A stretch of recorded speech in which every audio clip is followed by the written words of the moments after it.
ஆண்டாள் திருவடிகளே சரணம்.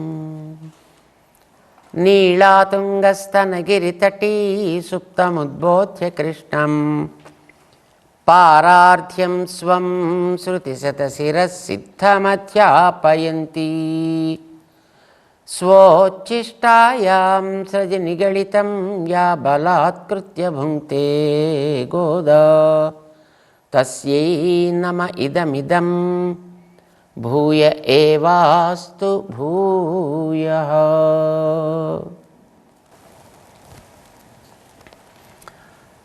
జై శ్రీమన్నారాయణ. ప్రియ భగవద్బంధువులారా, ధనుర్మాసంలో అతి ప్రధానమైనటువంటి రోజుకి మనం చేరాం.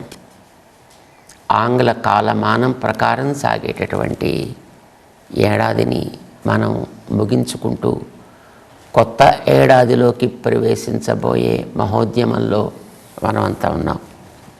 కాలగతిని ఎవరూ ఆపలేరు. భగవంతుడు ఈ లోకంలోకి వచ్చినా ఆ కాలాధీనమై ఉండేటట్లుగానే వస్తాడైనా.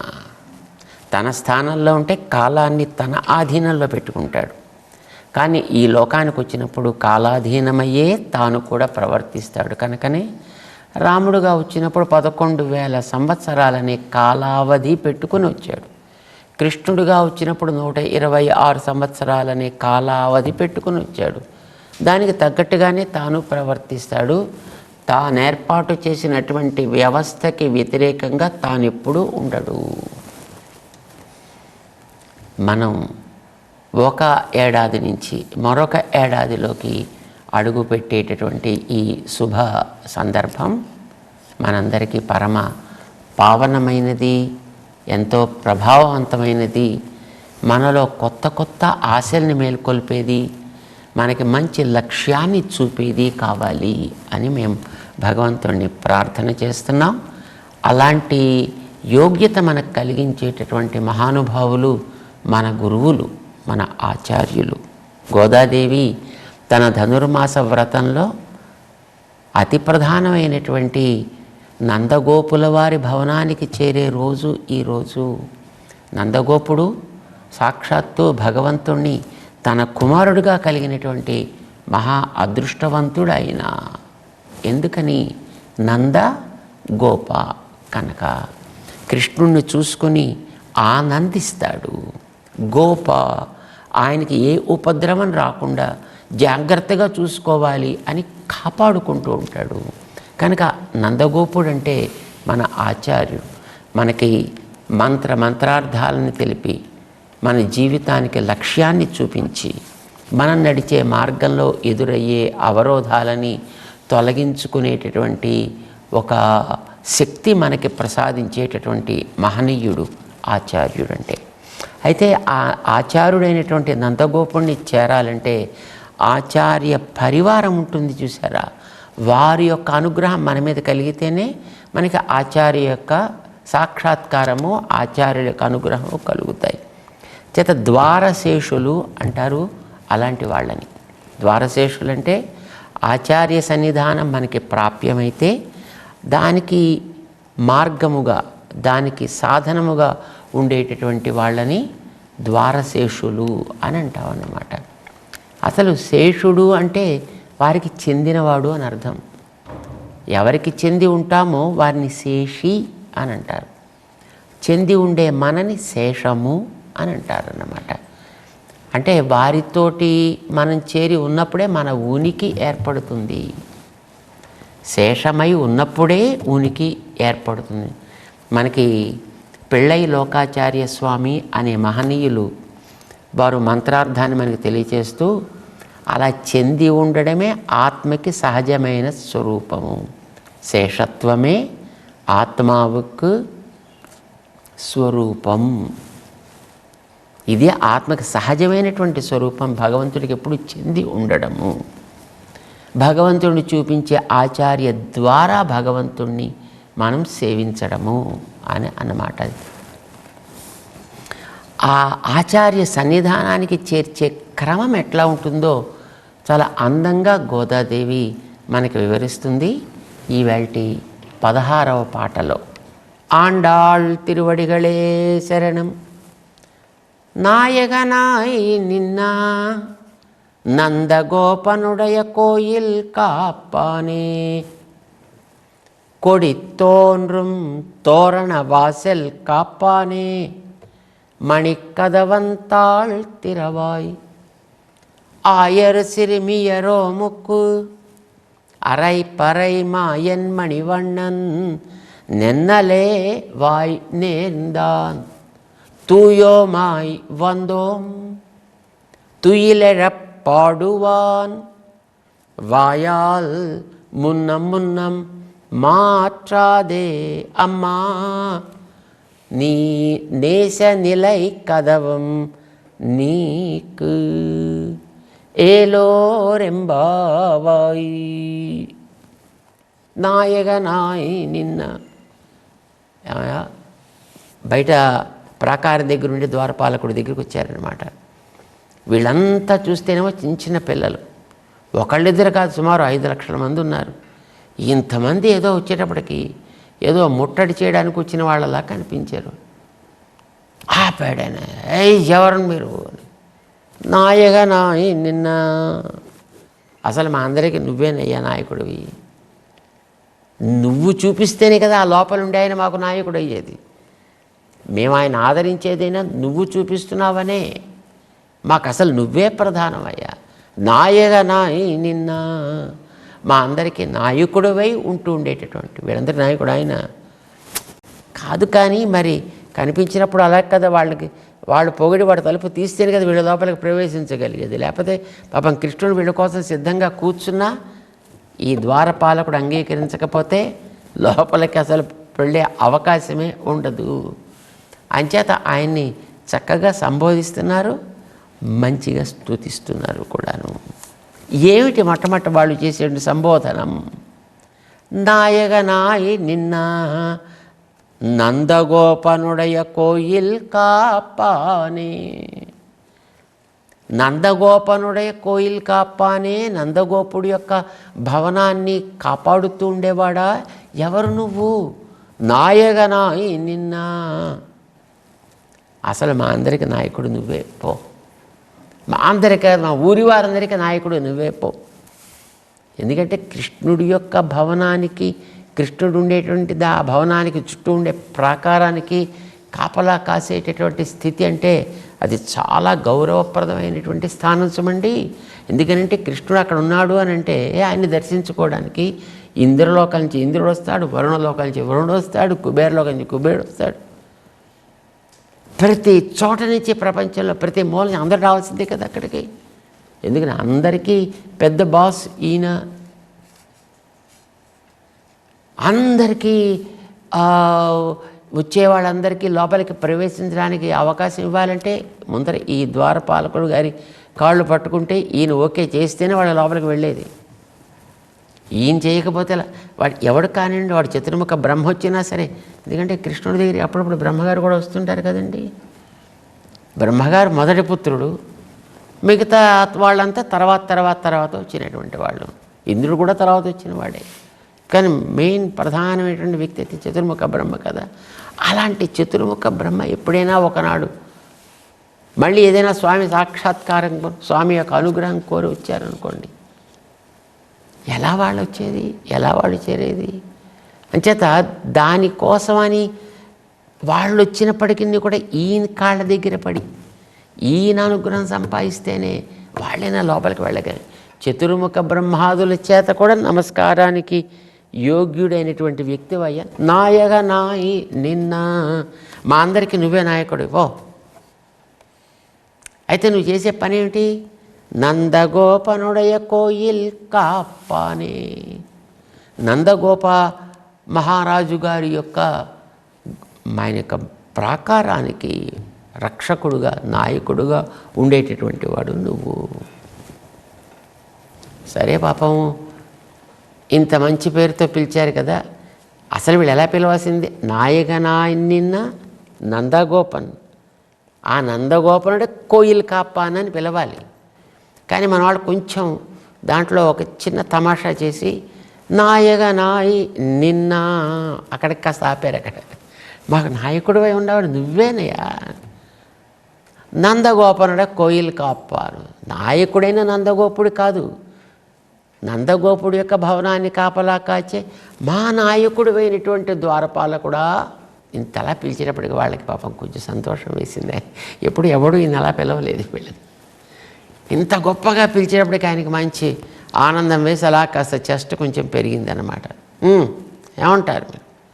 మాకు లోపలికి వెళ్ళడానికి అంగీకారం కావాలయా. సరే పాపం ఆలోచించాడు, చూస్తే అందరూ చిన్న చిన్న పిల్లలు, అమాయక పిల్లలు అందరూ, కొంతమంది పరిచితులు, చాలామంది ఇంకా పరిచయం లేని వాళ్ళు కూడా ఉండొచ్చు. సరే పాపం కళ్ళతోటి ఆయన అన్నట్టుగా చూపించాడు. అంటే సరే వెళ్ళిపోండి లోపలికి, సరే పంపిస్తున్నా అన్నట్టుగా ఆనందం వేసింది వాళ్ళకి. అందరూ ఒక్కసారి లోపలికి ప్రవేశించారు. అయితే ఆ లోపల అసలు కోట దగ్గర, అసలు ప్రధానమైనటువంటి ద్వారం దగ్గర కాపలా కాసేవాడు వాడు మంచి పట్టుదల కలిగిన వాడు సామాన్యమైనటువంటి పొగడతలకి గీటతలకి లొంగేటటువంటి రకం కానే కాదనమాట. అలాంటి వాడిని కదండి అక్కడ అట్టే పెడతారు. లేకపోతే వచ్చిన ప్రతి వాడి యొక్క పొగడతలకి లొంగిపోతే ఆ లోపల వాడికి రక్షణ అది ఎక్కడ ఉంటుంది కనుక చేత చాలా గట్టివాడు ఉన్నాడు వీడు. ఆ ద్వారం ఉంటుంది కదా, ఆ ద్వారపు పై భాగానికి తోరణం అని పేరండి. దానికి తర్వాత మన వాళ్ళు ఆకులు గీకులు కట్టి దానికి తోరణం అనుకుంటున్నారు. కాదు, అసలు ద్వారానికి పైనుండే భాగానికే అలంకృతమై ఉంటుంది సాధారణంగానే. అది చెక్కుడు నగిషి లాంటివి కూడా కలిగి కనుక దానికే తోరణం అని పేరు. తోరణానికి కడుతున్నారు కనుక క్రమక్రమంగా కట్టేవాటికి కూడా తోరణం అని పేరు వచ్చేసింది. కానీ అసలు తోరణం అది.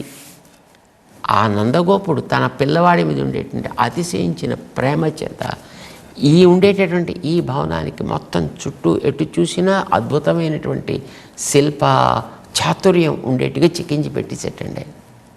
ఎందుకని ప్రతివాడు వచ్చి కృష్ణుడి దగ్గర పోవాలి, కృష్ణుడితో మాట్లాడాలి, కృష్ణుడి దగ్గర పోవాలి, కృష్ణుడితో మాట్లాడాలి అంటే ఆయన కాసేపు ఏదైనా పని చేసుకుందామంటే విశ్రాంతి తీసుకుందామంటే కుదరదు కదా. అంచేత కృష్ణుడు అలా అలసిపోవడానికి వీలు లేదు కనుక వచ్చిన వాళ్ళు కృష్ణుడిని ఇబ్బంది పాలు కాకుండా చేయాలంటే మొదలు వాళ్ళ దృష్టిని మరో రకంగా మరల్చి వాళ్ళకి తృప్తి కలిగేట్టుగా చేయాలి అని మొత్తం ఈ భవనానికి చుట్టూను అతి సుందరమైనటువంటి అతిలోక సౌందర్యం కలిగినటువంటి నగిషీలన్నీ కూడా అక్కడ చెక్కించి పెట్టేటండి. కనుక వచ్చిన వాళ్ళు అక్కడ ఆ ద్వారాన్ని అలా చూసి ఒక్కసారి ఆ అందాన్ని చూసుకుంటూ అలా పక్క ద్వారాన్ని పక్కన కిటికీని పక్కన వాళ్ళని చూసుకుంటూ ఆ అందాలను ఎలా చూసుకుంటూ ఆటో తిరుగుతూ అందులోనే మునిగిపోతారు. చాలామంది అక్కడే మెల్లిగా కాస్త వడపోత అయిపోతుంది అనమాట. సరే ఎప్పుడో తర్వాత జ్ఞాపకం వస్తుంది మన ఇంటికి కదా మనం వచ్చాము అని. అప్పటికి టైం కాస్త అయిపోతుంది, మళ్ళీ వాళ్ళు వెళ్ళిపోతారు. కృష్ణుడిని డిస్టర్బ్ చేయరు అనమాట. ఆగండి అక్కడ, ఏం కథా కమామీషు అని అడిగాను. కొడితోరణవాసల్ కాపానే. ఆ తోరణానికి పై భాగంలో ఒక బ్రహ్మాండమైనటువంటి ధ్వజాన్ని ఏర్పాటు చేశారండి. గరుడ ధ్వజుడు కదా లోపల ఉండేవాడు. అంచేత తనకి గరుత్మంతుడు ఒక ధ్వజంగా ఉంటాడు కనుక గరుడ ధ్వజాన్ని ఆ పటాన్ని పైకి ఎగరవేశారు. ఎందుకోసం ఎగరవేసినట్టు? ఇది రాజుగారి ఇల్లు అని తెలియడానికి. అంటే అవునరా అబ్బాయి ఏం చేద్దామన్నారు. ఇక్కడ మనం పెద్ద జెండా తగిలిద్దామన్నాడు. అంటే ఆ పెద్ద జెండాని ధ్వజస్తంభాన్ని తీసుకొచ్చి పెట్టేశారండి. అక్కడ గరుడ ధ్వజాన్ని పెట్టారు. అక్కడ దూరంగా ఉండేవాళ్ళు కూడా కనిపించేట్టుగా పెట్టండి. అది చూసిన వాళ్ళకి దూరంగా అది కృష్ణుండే చోటు అని జాగ్రత్తగా దాన్ని గుర్తుగా పెట్టుకుని చూసుకొని కరెక్ట్గా అక్కడికే వచ్చి అక్కడ స్వామిని సేవించుకోగలుగుతారన్నమాట. మంచిగా మన ఆలయాల్లో ధ్వజస్తంభం ఉంటుంది. అది పొడుగ్గా ఉంటుంది, లోపల కంటే బయట చాలా పొడుగ్గా ఉంటుంది. ఎందుకోసం అంటే ఈ ప్రపంచం అనే 3 తాపాలతోటి తపించేటటువంటి వ్యక్తులకి ఏదైనా ఒక సాంత్వనం కావాలి, ఒక ఓదార్పు కావాలి అంటే దాన్ని అందించేటటువంటి ఒక జలాశయం లాంటి వాడు భగవంతుడే కనుక ఆయన ఉండే చోటు ఇది, ఇక్కడికి వెడితే మన తాపములు తీరుతాయి అని తెలియచెప్పే ఒక ఒక గుర్తు. ఒక ఎండమావుల్లో చూడండి, ఒక ప్రప అంటారు. ప్రప అంటే మనకి ఎడారుల్లో దాహం వేసేవాడికి నీళ్ళని అందించేటటువంటి ఒక స్థానం లాంటిదన్నమాట. దానికి ముందర ఒక పెద్ద గుర్తు పెడతారు. అది చూసుకుని అదిగో అక్కడ ఉన్నట్టుంది, అదిగో అక్కడ ఉన్నట్టుండి, పదండి పోదాం. దాహం వేసే వాళ్ళకి ఆ దాహాన్ని తీర్చుకునేటువంటి చోటు దొరికితే చాలా ఆనందిస్తారు కదా. ఈ ప్రపంచంలో తాపాలతోటి మగ్గేటటువంటి వ్యక్తులకి తాపాలు తీరడానికి ఎక్కడికి వెళ్ళాలి అంటే ఆ గరుడ ధ్వజం చెప్తుంటా, నేను ఇక్కడున్నా, రా. ఆ మాట విని దాన్ని తెలుసుకుని వాళ్ళంతా వస్తారన్నమాట అక్కడికి. అప్పుడు వాళ్ళకి కావలసినటువంటి ఏ అవసరాలు ఉన్నాయో దాన్ని భగవంతుడు అనుగ్రహిస్తూ ఉంటాడు. ఇది వేసవి కాలంలో చలివేంద్రం లాంటిదన్నమాట. అక్కడ కట్టినట్టుగా. సరే, అది వాళ్ళ నాన్నగారి కోసం అది కట్టించినా తన దగ్గరికి వచ్చే వాళ్ళకి ఇటు వెళ్ళిపోకుండా ఉండడం కోసం కట్టించుకున్నాడు మన స్వామి. అందుకే ఆలయంలో అది ఉంటుందండి. ఏం చేస్తుంది ఇది? భగవంతుడి యొక్క ఉనికిని ముందు తెలియచేస్తుంది. గరుడ ధ్వజం అనేటటువంటిది వేదానికి ప్రతీక అంటారన్నమాట. గరుత్మంతుడు వేదానికి ప్రతినిధి. అందుకోసమనే ఆలయాల్లో వేదవేద్యుడైనటువంటి భగవంతుడు గర్భాలయంలో ఉంటే సరిగ్గా ఆయనకు ఎదురకుండా వేదస్వరూపుడైనటువంటి గరుడాళ్ళు వారి యొక్క సన్నిధి ఉంటూ ఉంటుంది. అన్ని ఆలయాల్లోనూ అదే నియమం పాటిస్తారనమాట. ఇది అదేం తేడా లేదు. ఆ ఉండేటటువంటి వ్యక్తి ఆయన తెలియచెప్పే ఒక ధ్వజం ఆకార రూపంలో అక్కడ ఉండేట్టుగా చేసుకుంటారనమాట. గరుత్మంతుడి యొక్క ధ్వజం అది స్వామి యొక్క ఉనికికి గుర్తు. ఆ గరుత్మంతుడు ఎలా ఉంటాడు? ఇలా ఉంటాడు. ఏం చేస్తుంటాడు ఆయన? ఇతడు వేద ప్రతిపాద్యుడు, నేను వేదస్వరూపుణ్ణి, వేద ప్రతిపాద్యుడు ఆయన, దర్శించండి అక్కడున్నాడు అని చూపిస్తుంటాడు. పైగా వాహనం కింద గరుత్మంతుడిని తీసుకొచ్చినప్పుడు భగవంతుడి యొక్క పాదాలు తన చేతుల్లో ధరిస్తాడండి. ఒకసారి చేతులు ఇలా ఉంటాయి, లేదా చేతులు ఇలా ఉంటాయి. ఇలా ఉంటే పాదాలని రెండు పక్కల పెట్టినప్పుడు, ఇలా ఉంటే పాదాలను ముందుకు పెట్టినప్పుడు, ఎలా పెట్టినప్పటికీ కూడా గరుత్మంతుడు భగవంతుడి యొక్క శ్రీచరణాలని తన చేతుల్లో ధరించి ఇది తత్వం, ఇది మనకి శరణ్యం, ఇది మనకి రక్షకం, ఇదే మనని కాపాడుతుంది అని వారు చాటుతున్నట్టు అన్నమాట. ఆ గరుత్మంతుడు చూపిస్తున్నట్టు అన్నమాట. ఈ పాదములనే ఆశ్రయించండి, ఈ ప్రపంచంలో తాపత్రయం నుంచి దాటాలి అని మనకు చూపించేది గరుత్మంతుడు. అందుకే మొట్టమొదట మనం వెళ్ళినప్పుడు దాని దగ్గర తల ఉంచాలి. ఆలయంలో గరుత్మంతుడిగా నమస్కారం చేసుకున్నప్పుడు భగవతత్వ దర్శనం కోసం వెళ్ళాలన్నమాట. వీళ్ళు అక్కడికి వచ్చారు. ఇప్పుడు కొడితోణం తోరణవాసల్ కాపానే అన్న ఆ ధ్వజ సన్నిధానం కలిగినటువంటి ఆ ద్వారాన్ని కాపలా కాసేటటువంటి స్వామి తలుపు తీవయా. ఈయన గట్టివాడిని ఏం చేయమంటారు? మణికదవంతాళ్ తిరవాయి, మణులతోటి ఖచ్చితమై ఉండేటటువంటి ఆ తలుపుల యొక్క తాళాలు తీయవలసింది, మాకు లోపల ఉండేటటువంటి స్వామి యొక్క అనుగ్రహం కావాలి అని వచ్చారు మన వాళ్ళంతా. ఎందుకని? మీరే తీసుకోవచ్చు కదా అంటే, అదంతా మణులతో తయారైంది కదా, తలుపు ఎక్కడుందో, ద్వారం ఎక్కడుందో, దానికి గడియలు ఎక్కడున్నాయో, ఇందులో ఇవేవి కనిపెట్టగలిగే స్థితి మాకు లేదయ్యా, దాన్ని మాకు తెలియటం లేదు, నువ్వు తీస్తేనే మేము లోపలికి వెళ్ళగలగాలి. ద్వారా శేషి అనుగ్రహిస్తే అప్పుడు అసలు శేషి మనకి సాక్షాత్కరిస్తాడు. నీ ద్వారా మేము వెడితే మాకు భగవంతుడి యొక్క అనుగ్రహం సులభంగా కలుగుతుంది, తప్పకుండా కలుగుతుంది. కనుక నువ్వు అనుగ్రహిస్తే, నువ్వు తీస్తే మేము వెళ్ళాలి తప్ప మా అంతటా మేము తీసుకుని వెళ్ళడానికి వీల్లేదు. మణికదవం తాళ్ తిరవాయ్.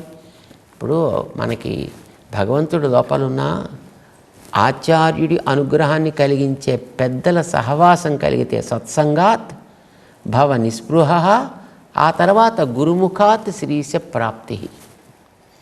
మనకు కలిగినటువంటి శ్రద్ధ, రుచి, విరాగత ఇవన్నీ కూడా బాగా కలిగితే సత్సంగం ప్రభావం చేతనే మనకి ఆచార్య సన్నిధాన ప్రాప్తి ఏర్పడుతుంది, లేకపోతే జరగదన్నమాట.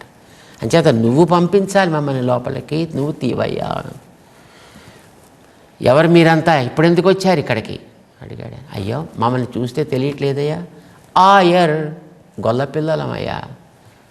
లాభం లేదు, గొల్లపిల్లల్ని అసలు నమ్మడానికి వీల్లేదు. ఎందుకంటే అసలు పోతన గొల్ల అవనితిగానే కదా వేషం వేసుకొచ్చింది, లాభం లేదన్నాడు. అయ్యో సిరుమియరోముకు, మేము సిరుమియర్ చిన్నపిల్లలు, చిన్నవాళ్ళని అసలు నమ్మడానికి వీల్లేదు. వత్సాసురుడు ఏం వేషం వేసుకొచ్చాడు, దూడ వేషమే కదా వేసుకొచ్చింది. అయ్యా వాళ్ళంతా ఒక్కొక్కళ్ళు వచ్చిన వాళ్ళయ్యా. సిరుమియరో ముక్కు, మేము ఒకళ్ళం కాదు చూడు, ఇంతమంది కలిసి వచ్చాను చూడలే. కనుక ఇందులో ఏది చూసినా నువ్వు మమ్మల్ని అనుగ్రహించాల్సింది. ఆయర్ సిరిమియరో ముక్కు. అలా లాభం లేదరా, అసలు మీరు ఎందుకు వచ్చారో చెప్పండి, మీ మాటల్ని బట్టి తర్వాత మేము దానికి ఏం చేయాలో ఆలోచించుకుంటాం. అయ్యో సరే, అరై పరై ధ్వనించేటటువంటి ఒక వాయిద్య విశేషం మాకు కావాలి వ్రతం చేయడానికి, అది ఇస్తానన్నాడు, దాన్ని మేము గ్రహించాలి, అందుకోసం అడుగుదామని వచ్చామయ్యా. ఓ పని మీద వచ్చారా మీరైతేను? పని ఉండే వాళ్ళందరూ కూడా 9 తర్వాత ఆఫీస్ అవర్స్లో ఆఫీసులో రావాలి, అక్కడ కలవాలి, అంతేకాని ఇక్కడికే రావడం అన్నాడండి. ఆయన కోప్పడ్డాడని. అయ్యో రామా, మాయన్ మణివಣ್ಣన్ నిన్నలే వాయ్ నేర్ందాన్. ఏం చేస్తాం, మా ప్రారంధం అలా ఉందయా. మాయన్, ఆయన ఉత్తమ మాయావి. నిన్న రాత్రి మాతో కలిశాడు, కలిసినప్పుడు మాటలు చూస్తే అబ్బా ఎంత మంచివాడు అన్నట్టు అనిపిస్తుంది. తీరా చేసి చూస్తే ఇగో ఇక్కడికి వచ్చి చూడు, కనిపించిన వాళ్ళు అందరి కాళ్ళ మీద పడి బ్రతిమాలుకోవాల్సి వస్తుంది. ఇప్పుడు మా గతి అలా మారిందయ్యా. మోసగాడు మాయన్. అలా అయితే ఎందుకు వచ్చినట్టు ఇక్కడికి, వెళ్ళండి, మోసగాళ్ళ దగ్గరికి ఎందుకు వస్తారు మీరు అంటే, కాదయా మణివಣ್ಣన్, మణి వంటి సుందర స్వరూపం కలిగిన వాడైనా ఆయన ఎప్పుడు వదలడానికి మనసు రాదయ్యా. ఆయన కొట్టినప్పటికీ వదలబుద్ధి కాదయ్యా. మణివಣ್ಣన్, మణి వంటి స్వభావం 2 రకాలండి. ఒకటి అందానికి ఆకర్షణకి, రెండవది సౌలభ్యానికి. మణి మన దగ్గర పెట్టుకున్నామంటే చూడండి దేనికైనా వాడుకోవచ్చు కదా. అలాగ భగవంతుడు అనేటటువంటి వాడు మణి వంటి స్వభావం కలిగిన వాడు. అంటే మణిలాగా సులభంగా ఉండేవాడు. అలాగే భగవంతుడి పేరు చెప్పి భగవంతుడితోటి వ్యాపారాలు చేసుకునే వాళ్ళు కూడా కొందరు ఉంటారండి. వాళ్ళకు కూడా ఆయన సులభుడే అయి ఉంటాడు ఆయన. అలాంటి మణి వంటి సౌందర్యము సౌలభ్యము పరిపూర్ణంగా కలిగినటువంటి స్వామి ఆకర్షకుడు ఆయన. ఏం చేశాడు ఆయన, నిన్నలే వాయ్ నేర్ందాన్, నిన్ననే మాకు వాగ్దానం చేసి ఉన్నాడు. ఆయన వాక్ వ్యర్థం కాకూడదయా. గతంలోనే భగవంతుడు వేదంలో కదండి ప్రతిపాదన చేసి చెప్పాడని, ఈ జీవులందరూ నా వాళ్ళని, అది మన వాళ్ళు జ్ఞాపకం చేస్తున్నారు. సరే మీరు ఇంతకీ స్వామిని చూడాలంటే కాస్త మీరు పవిత్రంగా స్నానం సంధ్యా గట్రా చేసుకుని రావాలి కదా. సంధ్యాహీనో అశుచురి నిత్యం అనర్హ సర్వకర్మసు. అది కావాలంటే ముందర స్నానం చేయాలి. మీరు స్నానం సంధ్య అయింది, వీళ్ళు వచ్చింది అసలు స్నానం కోసమేనా? స్నానానికి స్వామిని తీసుకువెళ్ళడం కోసం కదా వచ్చారు వీళ్ళు. చదువు ఇంకా స్నానం చేసినట్లేదు. కానీ మన వాళ్ళు చెప్తున్నారు తూయో మాయ్ వందోం, పరిశుద్ధలమై వచ్చామయ్యా. ఏమిటి పరిశుద్ధి వీళ్ళకి? కృష్ణుణ్ణి ఇతరుల్ని కూడా కోరకుండా ఉండగలగడం. ఇప్పుడు భగవంతుడి దగ్గర ప్రార్థన చేసి, ఇతరుల దగ్గర ప్రార్థన చేసి, వాళ్ళ దగ్గర వీళ్ళ దగ్గర నియమం లేకుండా ఉండేటటువంటి స్థితి కాదు వీళ్ళకి. తూయోమాయి, వీళ్ళు ఇతర ఉపాయాన్ని ఆశ్రయించరు, ఇతర ఫలాన్ని ఆశ్రయించరు. వీళ్ళలో ఉండే శుద్ధి అది.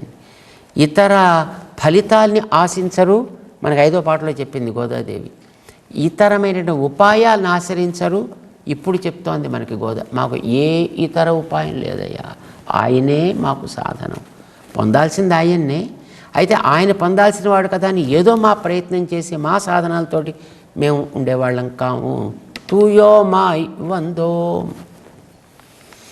ఏమైనప్పటికీ కూడా మీరు అక్కడ ఆఫీసులో కదండి రావాలి, వెయిట్ చేయండి కాసేపు, స్వామి అన్నీ కూడా తయారై వచ్చి అనుష్ఠానం గట్రా అయిన తర్వాత అప్పుడు వస్తాడండి. కాదు మేము వచ్చిన పర్పస్ అది కాదయ్యా. తుయిలెడ పాడువాన్, ఆయనలో కలిగే ప్రథమ స్పందన దగ్గర నుంచి చూడాలి అని మేము కోరుకుంటూ దాన్ని మేలుకొల్పడానికి వచ్చామయ్యా. ఏదో కార్యాలయంలోకి వెళ్ళి అక్కడ పని చేసుకుపోవడం కోసం రాలేదు.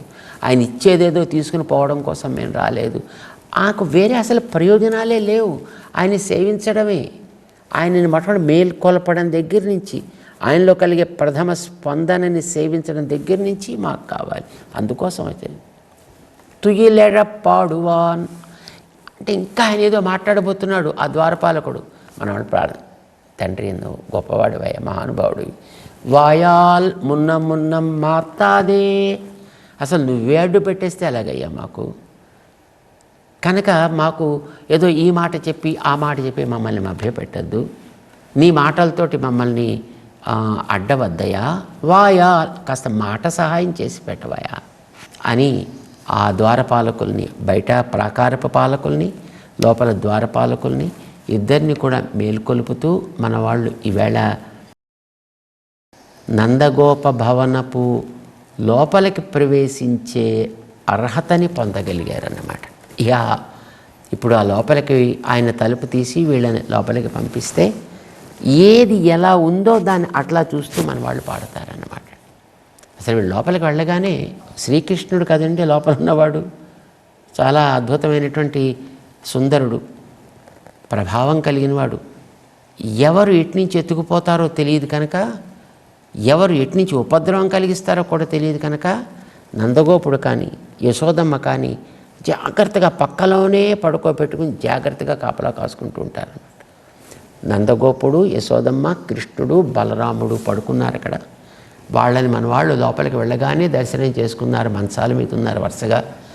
ఎలా దర్శనం చేస్తారో అలా మేల్కొల్పుతూ రేపు ముందుకు సాగుతారు. వాళ్ళతో పాటు మనం కూడా సాగి దర్శనం చేసుకుందాం. ఆండాళ్ తిరువడిగళే శరణం. జై శ్రీనారాయణ.